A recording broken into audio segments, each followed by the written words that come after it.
Bismillahirrahmanirrahim. Assalamualaikum warahmatullahi wabarakatuh. Alhamdulillahirabbil alamin wa bihi nasta'in ala umuri dunya waddin wassalatu wassalamu ala asrofil anbiya'i wal mursalin wa ala alihi wa sahbihi ajma'in amma ba'd. Allahumma rabbi ishrah li sadri wa yassir li amri wahlul 'uqdatam min lisani yafqahu qawli. Amin ya Allah ya rabbal alamin. Wa qala Allah ta'ala fil kitabil karim wa huwa asdaqul qailin alim. A'udzu billahi minasy syaithanir rajim. Bismillahirrahmanirrahim. Ya ayyuhalladzina amanu kutiba alaikumusiyam kama kutiba alal ladzina min qablikum la'allakum tattaqun. Al-ayah. Wa qala an-nabiyyu sallallahu alaihi wasallam, thalabul ilmi faridatun ala kulli muslimin wal muslimat. Al-hadis. Pertama-tama marilah kita panjatkan puji dan syukur kehadirat Allah Subhanahu wa taala yang telah memberikan kepada kita nikmat yang begitu besar, yaitu nikmat iman dan nikmat Islam. Sholawat serta salam semoga terlimpah curah kepada junjungan kita Habibana wa Nabiyana Kangjeng Nabi Muhammad sallallahu alaihi wasallam. Dia lupa kepada keluarganya, kepada para sahabatnya, kepada tabi'in, itba tabi'in, sampailah kepada kita selaku umatnya. Amin ya Allah ya rabbal alamin. Hadirin kaum muslimin dimanapun berada, Al-Quran adalah sebagai pedoman hidup umat Islam, yaitu umatnya Nabi Muhammad SAW. Al-Quran ditinjau dari pengertiannya. Al-Quran menurut bahasa artinya dibaca atau yang bacaan-bacaan yang dibaca berulang-ulang. Sedangkan menurut istilah, Al-Quran adalah kalam Allah Subhanahu wa taala yang diturunkan kepada Nabi Muhammad sallallahu alaihi wasallam melalui perantara malaikat Jibril. Al-Quran ini adalah mukjizat Nabi Muhammad sallallahu alaihi wasallam. Bahkan kitab suci Al-Quran ini adalah mukjizat yang paling besar di antara mukjizat-mukjizat yang lain.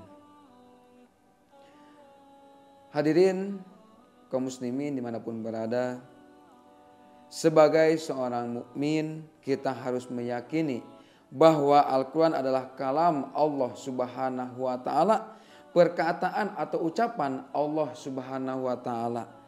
Al-Quran adalah petunjuk bagi orang-orang yang beriman. Barang siapa yang berkata berdasarkan Al-Quran maka perkataannya benar. Dan barang siapa yang menghukumi dengannya Al-Quran maka hukumnya adil.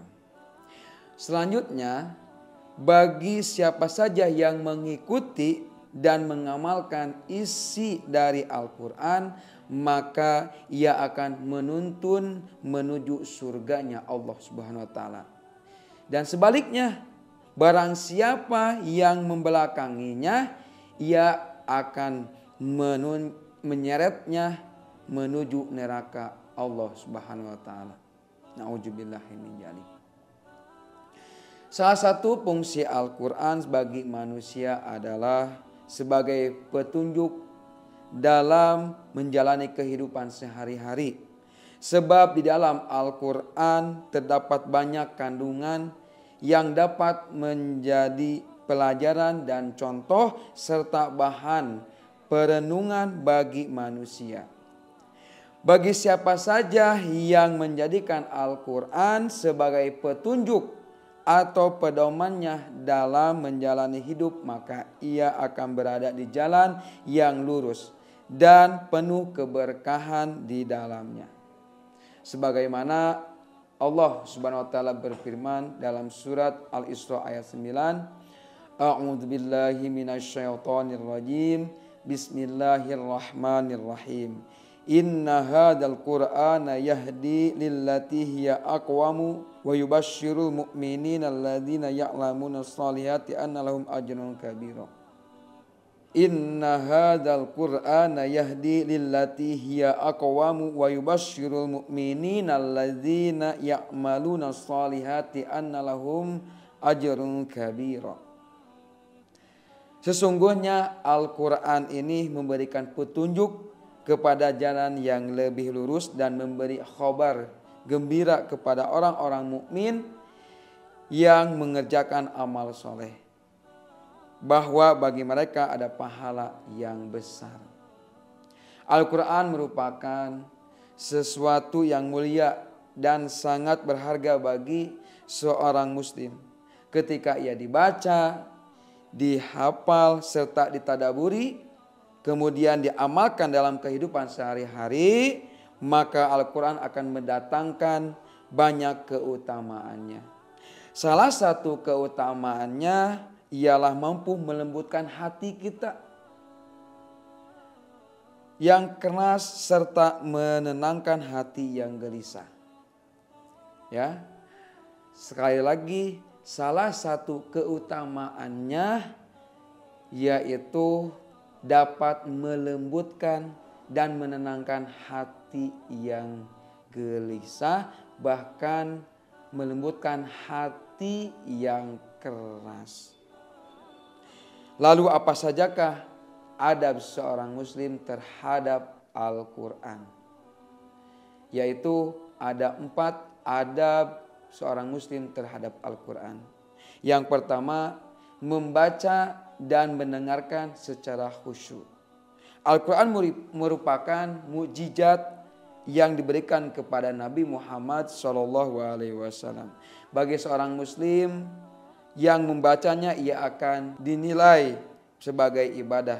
Setiap huruf yang dibaca akan diberikan pahala, yaitu 10 kebaikan oleh Allah Subhanahu wa taala. Begitupun di bulan suci Ramadan ini, setiap amalan ibadah yang dilakukan oleh kita akan dikali lipatkan pahalanya. Ketika kita membaca Al-Quran ataupun mendengarkan Al-Quran, kita akan diberikan 10 kebaikan di bulan-bulan biasa, tetapi di bulan suci Ramadan ini akan dikalikan berlipat-lipat ganda pahalanya. Subhanallah.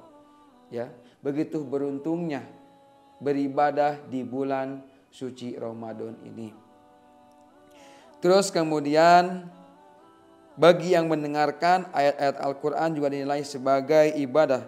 Untuk itu bagi siapa saja yang mendengarkan bacaan ayat-ayat Al-Quran, maka ia diperintahkan untuk khusyuk dalam mendengarkan bacaan-bacaan ayat suci Al-Quran. Adab yang kedua seorang muslim terhadap Al-Quran yaitu berlindung kepada Allah Subhanahu wa taala ketika membaca Al-Quran. Membaca Al-Quran merupakan suatu kebaikan dan bentuk ketaatan kepada Allah Subhanahu wa taala. Dalam hal ini syaitan akan menggoda kita dari berbagai arah. Untuk itu sebelum membaca Al-Quran, kita dianjurkan untuk membaca ta'awuz dan basmalah terlebih dahulu. Kemudian adab yang kedua, rajin mentadaburinya. Kita semua tentu menyadari dan mengimani bahwa dalam Al-Quran terdapat banyak mutiara yang bermanfaat bagi kehidupan dunia dan akhirat. Di dalam Al-Quran terdapat kebaikan dan ilmu yang banyak. Petunjuk dari kesesatan, obat dari penyakit, cahaya untuk menerangi kegelapan, dan hukum yang berlaku bagi umat manusia. Mentadaburi ayat-ayatnya, merenungkan maknanya, serta memikirkannya, seseorang akan mendapatkan berkah dan kebaikan yang ada dalam Al-Quran. Begitu beruntungnya ketika kita membaca Al-Quran. Yang terakhir, adab seorang muslim terhadap Al-Quran, yaitu mengasah hati agar bisa menangis saat membacanya. Allah menyebutkan bahwa salah satu ciri seorang yang beriman adalah hatinya yang peka terhadap Al-Quran.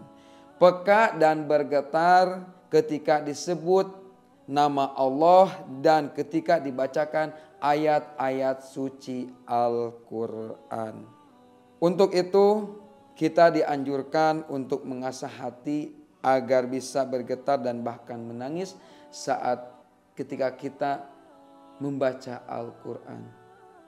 Bahkan ketika kita mendengarkan pun, ya, bagi orang yang sudah merasakan hatinya bergetar ketika dibacakan Al-Quran, sekalipun mendengarkan akan mencucurkan air mata, akan terasa begitu indahnya bacaan-bacaan atau lantunan-lantunan ayat suci Al-Quran. Bahkan akan menyentuh hatinya walaupun kita tidak membaca Al-Quran. Hadirin kaum muslimin dimanapun berada, Al-Quran merupakan mukjizat terbesar yang diberikan kepada Nabi Muhammad SAW. Untuk itu, agar kita mendapatkan keutamaan atau keberkahan dari mukjizat yang diberikan kepada Rasulullah ini, yaitu Al-Quran, kita perlu mendekatkan diri kepadanya dengan cara senantiasa membacanya, mentadaburinya, menghafalkan serta menjadikannya sebagai pedoman dalam kehidupan sehari-hari. Semoga dengan mendekatkan diri kepada Al-Quran dapat mendatangkan kebaikan dan rahmat-Nya kepada kita. Dan semoga juga dengan mendekatkan diri kepada Al-Quran menjadikan diri kita lebih baik, rajin beramal soleh dan bersedekah, membantu orang lain yang membutuhkan. Amin ya Allah ya Rabbal Alamin. Itu saja yang dapat saya sampaikan. Mohon maaf apabila ada perkataan, ucapan dari saya yang kurang berkenan, mohon dimaaf. Akhir kalam, wassalamualaikum warahmatullahi wabarakatuh.